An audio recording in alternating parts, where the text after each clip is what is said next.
Crypto की दुनिया में एक बड़ा सवाल उठ खड़ा हुआ है। क्या इथेरियम के लेयर 2 समाधान उतने सुरक्षित नहीं जितना हम सोचते हैं? सोलाना के सह संस्थापक अनातोली याकोवेंको ने दावा किया है कि कई L2 मल्टीसिग कस्टडी मॉडल पर निर्भर करते हैं जिससे केंद्रीकरण का गंभीर खतरा पैदा होता है। हालांकि इथेरियम L2 के समर्थक इस बात पर जोर देते हैं कि रोलअप आर्किटेक्चर और फोर्स ट्रांजैक्शन सुरक्षा सुनिश्चित करते हैं जिससे ये बहस और तेज हो गई है। अगर आप पारंपरिक फंडरेजिंग की जटिलताओं से जूझ रहे हैं तो कॉइनबेस सीईओ ब्रायन आर्मस्ट्रॉन्ग का ये बयान आपके लिए महत्वपूर्ण हो सकता है। उन्होंने एक्स पर कहा कि फंडरेजिंग को ऑन चेन किया जाना चाहिए क्योंकि ये अधिक कुशल, निष्पक्ष और पारदर्शी है। ये कदम डीफाई टोकन जैसे यूएनआई और एएवी के लिए सकारात्मक हो सकता है और स्मार्ट कॉन्ट्रैक्ट्स के जरिए प्रक्रिया को सुव्यवस्थित करेगा, ठीक वैसे ही जैसे एक वेंडिंग मशीन बिना किसी बिचौलिए के काम करती है। एक तरफ वैश्विक व्यापार में उम्मीद की किरण जगी है, वहीं दूसरी तरफ बिटकॉइन ने $1,13,000 का आंकड़ा पार कर लिया है। लेकिन क्या ये सिर्फ एक अस्थायी उछाल है? अमेरिकी ट्रेजरी सचिव के बयान के बाद चीन के साथ व्यापार समझौते की उम्मीदें बढ़ी हैं जिससे वैश्विक वित्तीय बाजारों में आशावाद लौटा और बिटकॉइन की कीमत में उछाल आया। हालांकि ट्रेडिंग वॉल्यूम में गिरावट अभी भी बनी हुई है जो कुछ व्यापारियों के लिए चिंता का विषय है। जबकि जेपी मॉर्गन चेज जैसे संस्थान बिटकॉइन को ऋण संपार्श्विक के रूप में स्वीकार करने की तैयारी कर रहे हैं जो दीर्घकालिक दृष्टिकोण को मजबूत करता है। एक बड़ी खबर, अमेरिका और चीन ने एक महत्वपूर्ण व्यापार समझौते का ढांचा तैयार कर लिया है जिससे 100% अतिरिक्त टैरिफ का खतरा टल गया है। अमेरिकी ट्रेजरी सचिव स्कॉट बेसेंट ने घोषणा की कि इस समझौते से निवेशकों की उम्मीदें बढ़ी हैं और क्रिप्टो बाजार में बिटकॉइन, इथेरियम और सोलाना जैसे प्रमुख टोकन में मामूली उछाल देखा गया। ये दर्शाता है कि वैश्विक व्यापारिक घटनाएं सीधे तौर पर डिजिटल एसेट की कीमतों को प्रभावित करती हैं जैसे एक वैश्विक बहीखाता में हर प्रविष्टि का असर होता है। बिटकॉइन ने हाल ही में $1,13,000 का आंकड़ा पार कर एक नई ऊंचाई छू ली है जो बाजार में एक महत्वपूर्ण बदलाव का संकेत है। ये उछाल मुख्य रूप से अमेरिकी ट्रेजरी सचिव के उस बयान के बाद आया है जिसमें उन्होंने चीन के साथ व्यापार समझौते की संभावना जताई है जिससे टैरिफ हटाए जा सकते हैं। इसके साथ ही फेडरल रिजर्व की दर कटौती की उम्मीदें और व्यापक क्रिप्टो बाजार में ETH और SOL जैसे ऑल्ट कॉइन्स की वृद्धि ने भी इस सकारात्मक गति को बढ़ावा दिया है। क्या सोलाना SOL पर मंडरा रहा है $1 बिलियन से ज्यादा के लिक्विडेशन का खतरा? ये सिर्फ एक बड़े उछाल से पहले की शांति है। हाल ही में निवेशकों ने भारी मात्रा में SOL को एक्सचेंजों पर भेजा है जिससे बिकवाली का दबाव बढ़ा है और $193 से $200 तक शॉर्ट लिक्विडेशन का स्तर दिख रहा है।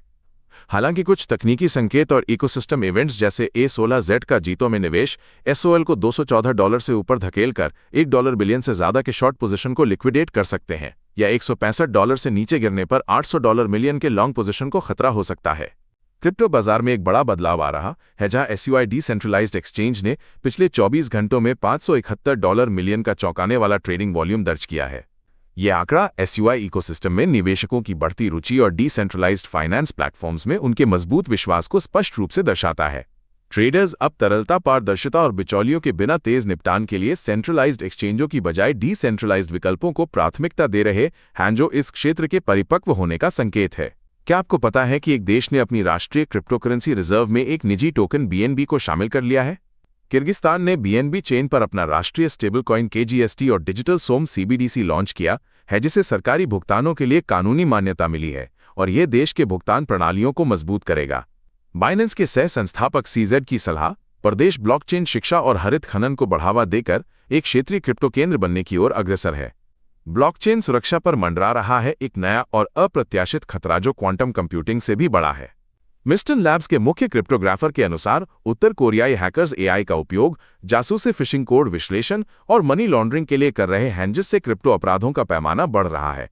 AI हजारों स्मार्ट कॉन्ट्रैक्ट्स को मिनटों में स्कैन कर सकता है जिससे हमले अदृश्य और बड़े पैमाने पर हो सकते हैं जो सुरक्षा के लिए एक गंभीर चुनौती है। इथेरियम इस समय एक महत्वपूर्ण मोड़ पर है जहां $4,000 के आसपास का प्रतिरोध क्षेत्र इसके अगले बड़े कदम को तय करेगा।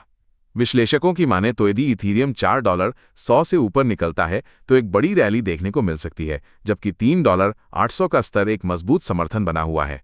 तकनीकी रूप से कप एंड हैंडल पैटर्न बना रहा है लेकिन आगामी CPI डेटा और फेडरल रिजर्व की बैठकें बाजार की भावना को प्रभावित कर सकती हैं जिससे व्यापारियों को सतर्क रहना होगा। DeFi में एक बड़ा बदलाव आ रहा है। यूनिस्वैप V4 का हुक आर्किटेक्चर और सिंगलटन डिजाइन क्या ये सिर्फ डेवलपर्स के लिए है? ये नया डिजाइन डायनामिक फीस और MEV रेजिस्टेंस जैसी सुविधाएं लाता है, लेकिन डेक्स एग्रीगेटर्स के लिए इंटीग्रेशन एक बड़ी चुनौती बन गया है क्योंकि पूल अब एक जैसे नहीं रहे।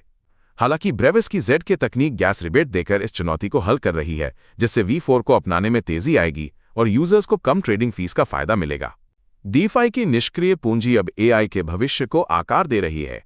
USD AI प्रोटोकॉल ने स्टेबल कॉइन को NVIDIA GPU ऋण में बदलकर एक नया पुल बनाया है। ये सिस्टम हार्डवेयर को टोकनाइज करता है, जैसे कि NVIDIA GPU उन्हें ऑन-चेन कोलैटरल के रूप में उपयोग करता है, जिससे AI डेवलपर्स को आवश्यक कंप्यूटिंग शक्ति के लिए क्रिप्टो क्रेडिट मिलता है। इसके बदले स्टेबल कॉइन धारक अपनी निष्क्रिय पूंजी पर 13% से 17% तक की आकर्षक यील्ड कमा सकते हैं, जो सीधे GPU संचालन से उत्पन्न राजस्व से समर्थित है।